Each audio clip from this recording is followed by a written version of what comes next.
देखो यार, Jane Foster एक ऐसा करेक्टर है जो कि हमारी तरह नॉर्मल इंसान ही है, जो कि थॉर यूनिवर्स से बिलोंग करती है, जो कि एक हॉस्पिटल में एज ए नर्स काम करती है डॉक्टर डोनाल्ड ब्लेक के लिए। कुछ दिन काम करते हुए जेन फोस्टर को डोनाल्ड ब्लेक से प्यार हो जाता है, या फिर समझ लो आदत हो जाती है उनके साथ रहने की, तो एक तरह से प्यार ही समझ लो। जबकि Jane Foster originally Odin Thor से प्यार करती थी, और जब थॉर हमेशा से गायब ही रहता है, इतने सालों से जब दिखाई नहीं दिया,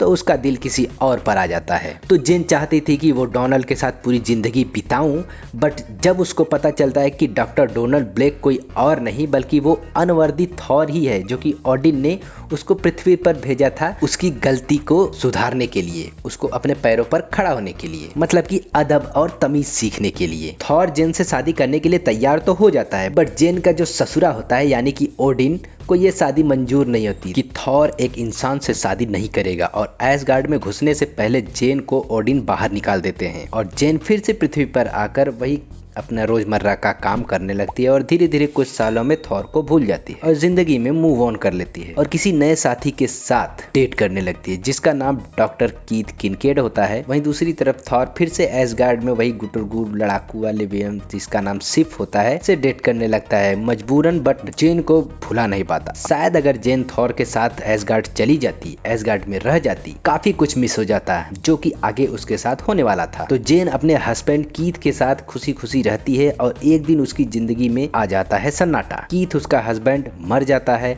और उसका एक बेटा भी रहता है जो कि एक एक्सीडेंट में मर जाता है। इस सब सदमे में वो काफी कमजोर हो जाती है, और उसे कैंसर हो जाता है, और वो भी मरने की कगार पर पहुंच जाती है। तब वो आखिरी बार थॉर से मिलने की आस लगाती है, और वो नहीं चाहती थी कि एसगार्ड के जादू से उसे ठीक किए जाए, बट सिर्फ से थॉर का उदास चेहरा देखा नहीं जाता, और उसने जेन को जादू से ठीक कर दिया। और अब जबकि वो जादू से ठीक हुई थी, तो उसके पास भी कुछ सुपर पावर्स आ जाती हैं, और वो अब एक डॉक्टर जेन फोस्टर बन चुकी थी, और अब वो उन सब का इलाज करने लगी जिनके पास सुपर पावर्स भी होते थे, लाइक अवेंजर्स। एक बार कुछ ऐसा हुआ कि थॉर को अनवर्दी होना पड़ा, यानी कि अपने म्योनिर हथौड़े से हाथ धोना पड़ा, यानी कि किसी गलती की वजह से उसे म्योनिर छीन लिया गया, और कोइंसिडेंटली जेन को मिल जाता है, और उसके अंदर थॉर की पूरी शक्ति आ गई, और अब जहां भी जरूरत पड़ती है वो वहां जाकर फाइट करती है। बट एडवांटेजेस के साथ एक जेन के पास एक बहुत बड़ी समस्या आ गई, उसका कैंसर फिर से उसके ऊपर हावी होने लगा, क्योंकि जब वो माइटी थॉर बनती थी तब उसके अंदर जो दवाइयां या फिर टॉक्सिन्स होते थे वो म्योनिर उसके अंदर से निकाल देता था, और जब भी फिर से नॉर्मल इंसान बनती थी तो कैंसर बढ़ जाता था। ऐसे धीरे धीरे वो मर गई।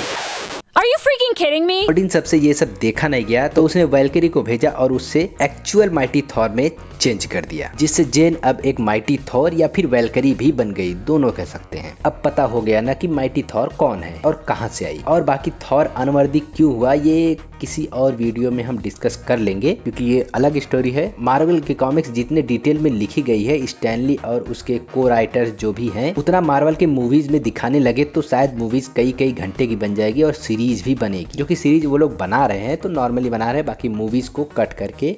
एक शॉर्ट मूवी में एंटरटेनमेंट के हिसाब से बनाया जाता है, जिससे पब्लिक को समझ में भी आए और एंटरटेनमेंट भी हो जाए, जिससे मूवी ज्यादा खिंची हुई ना लगे और ऑडियंस बोर भी ना हो। तो बस आज की इस वीडियो में इतना ही। अगर वीडियो में कुछ पसंद आया तो वीडियो को लाइक करना, शेयर करना और चैनल को सब्सक्राइब जरूर कर लेना। मिलते हैं किसी नेक्स्ट वीडियो में, तब तक के लिए स्टे ट्यून्ड। Thank you.